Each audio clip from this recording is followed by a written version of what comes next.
আইন শৃঙ্খলা বাহিনীর সদস্যরা সাউন্ড গ্রেনেড মেরে তাদেরকে এখান থেকে ছত্রভঙ্গ করে দেবার চেষ্টা করছেন।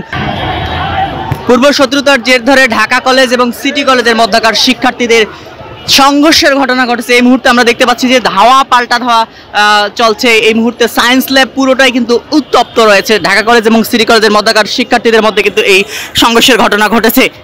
আমরা যেমনটি জানতে পেরেছি যে পূর্ব শত্রুতার জের ধরে আজকের এই ঘটনা ঘটেছে। এর আগেও একাধিকবার ঢাকা কলেজ এবং সিটি কলেজের মধ্যকার শিক্ষার্থীদের কিন্তু এই সংঘর্ষের ঘটনাগুলো ঘটেছে। সামান্য বিষয়কে কেন্দ্র করেই আমরা দেখেছি একাধিকবার কিন্তু ঢাকা কলেজ এবং সিটি কলেজের মধ্যকার শিক্ষার্থীদের মারামারি ঘটনা ঘটেছে। তবে আজকে নতুন করে আবারও সংঘর্ষের সূত্রপাত হয়েছে এবং এখন পর্যন্ত থেমে থেমে এই সংঘর্ষ কিন্তু চলমান রয়েছে। তেমনটি কিন্তু আমরা দেখতে পাচ্ছি। সায়েন্স ল্যাব এলাকায় যান চলাচল একেবারেই বন্ধ রয়েছে। দু একটা করে যান চলাচল করছে, কখনো ছেড়ে দিচ্ছে দু একটা করে যানবাহন। তবে যান চলাচল যদি বলি আপনাদেরকে পুরোটাই কিন্তু বন্ধ রয়েছে এবং উত্তপ্ত পরিস্থিতি বিরাজ করছে এই মুহূর্তে সায়েন্স ল্যাব এলাকায়।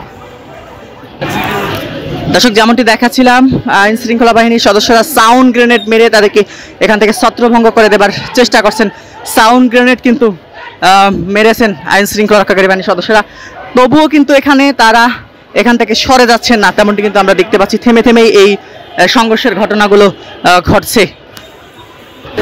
আপনাদেরকে যদি একটু বলে রাখি, এই মুহূর্তে সায়েন্স ল্যাব এলাকায় সিটি কলেজের সামনে সিটি কলেজের শিক্ষার্থীরা অবস্থান নিয়েছে এবং পাশেই ঢাকা কলেজের শিক্ষার্থীরা কিন্তু অবস্থান নিয়েছে। আবারও এগিয়ে আসার চেষ্টা করছে ঢাকা কলেজের শিক্ষার্থীরা এবং এখানে আইন শৃঙ্খলা রক্ষাকারী বাহিনীর সদস্যরা কিন্তু সতর্ক অবস্থায় রয়েছে। যে কোনো মুহূর্তে সংঘর্ষের ঘটনা ঘটতে পারে দুটি কলেজের মধ্যে। এলএমই সার্টিফাইড বিশ্বসেরা কপারে তৈরি ওয়ালটন কেবলস, যা আপনার স্থাপনাকে রাখবে সব সময় নিরাপদ। সংঘর্ষের ঘটনা ঘটতে পারে, যার কারণে কিন্তু আইন শৃঙ্খলা রক্ষাকারী বাহিনী সদস্যরা কিন্তু এখানে অবস্থান নিয়েছে। তেমনটি কিন্তু আমরা দেখতে পাচ্ছি।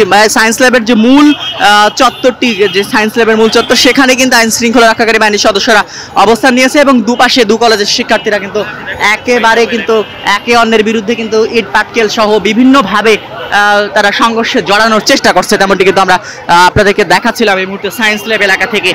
একটু আগেই এখানে সাউন্ড গ্রেনেড নিক্ষেপ করে ঢাকা কলেজের শিক্ষার্থীদেরকে ছত্রভঙ্গ করে দেওয়ার চেষ্টা করেছে আইন শৃঙ্খলা রক্ষাকারী বাহিনীর সদস্যরা। তবে আমরা আবারও দেখতে পাচ্ছি, আবারও তারা একত্রিত হয়ে আবারও সায়েন্স ল্যাবের দিকে এগিয়ে আসার চেষ্টা করছে। তবে ঢাকা কলেজের যারা সিনিয়র শিক্ষার্থী রয়েছেন তারা জুনিয়র শিক্ষার্থীদেরকে বুঝিয়ে সেখান থেকে সরে যেতে বলছেন। তবে কোনোভাবেই কিন্তু তারা সেখান থেকে সরে যাচ্ছেন না, যার কারণেই এখন পর্যন্ত এই যে সংঘর্ষের ঘটনা ঘটছে এখন পর্যন্ত এটি কিন্তু নিয়ন্ত্রণে নিয়ে আসতে পারেনি আইন শৃঙ্খলা রক্ষাকারী বাহিনীর সদস্যরা।